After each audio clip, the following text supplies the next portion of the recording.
because today does mark exactly 2 years since the World Health Organization declared the COVID-19 outbreak a global pandemic. 6 million people have died globally since. Infection rates have dropped dramatically here in the U.S., but there are renewed concerns this morning about an alarming uptick, particularly in Asia. I want to bring in Yahoo Finance's Anjalee Khemlani, who's watching this all play out for us. And of course, we're talking specifically about Hong Kong and some cities in China. That's right, Akiko, and I'm going to get to that in a second, because really laying it out is to understand how we got here. We've heard health experts say it's not 2020, and yet it still feels that way when you look at what's happening in Hong Kong. If you recall, the World Health Organization did mark the global pandemic 2 years ago today by declaring it one, even after the first couple months were somewhat a hesitation on whether or not it would, in fact, become so widespread that we would get to the point where we are today. Here's what the Director General said at the time.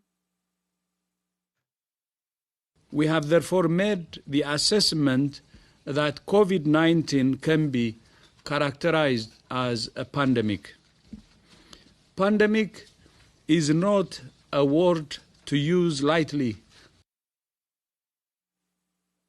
And it certainly wasn't lightly, and that's how we've gotten to the point. But it's important to remember what it looked like then versus what it looked like now. If you recall, back then, we were just looking at thousands of cases, hundreds of thousands of cases, and only thousands of deaths. Now we're at the point where we're at hundreds of millions of cases and millions of deaths. So really such a strong growth in those numbers, not in a good way, of course. And this is even with the vaccines and the other tools that we now have. So let's just put that into perspective. In March 2020, we were looking at waiting for the vaccines to come out, waiting for some sort of treatment to come out. Of course, remdesivir came out first at that time. The only tools really that we had were we were told to wash hands, where there was quarantining of arriving travelers, wiping down groceries, limited testing, and really not much in the way of the transmission of the virus. There was little understanding of the fact that it is somewhat airborne and that it travels through the air as quickly as it does.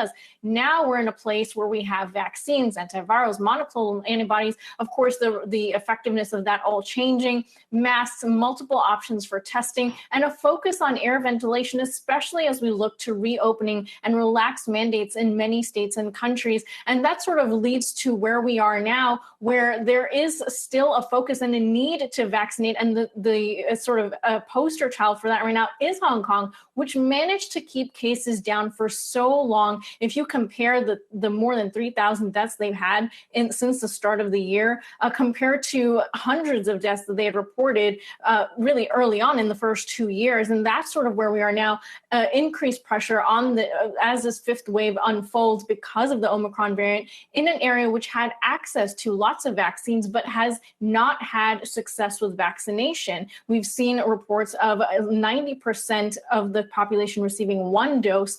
Meanwhile, we know that majority of those that are 80 and older, which are the most vulnerable and are seeing the most deaths right now, those are the ones that are really under pressure. And this comes, of course, as China exerts more pressure on Hong Kong to follow a zero COVID policy, which has really been a strain for hospitals and quarantine centers over there. So as you know, as we're watching this unfold, this really puts a spotlight on what health experts are saying, which is even though we have the tools at our disposal, using them right now is key, even as both mRNA vaccine makers point to the potential of an additional dose later this year, and the U.S. awaits what will likely be another surge. Back to you. Yeah, and really interesting and tragic to contemplate. We're still dealing with lockdowns, not here in the U.S., but elsewhere 2 years later. Thank you for that report, Yahoo Finance's Anjalee Khemlani.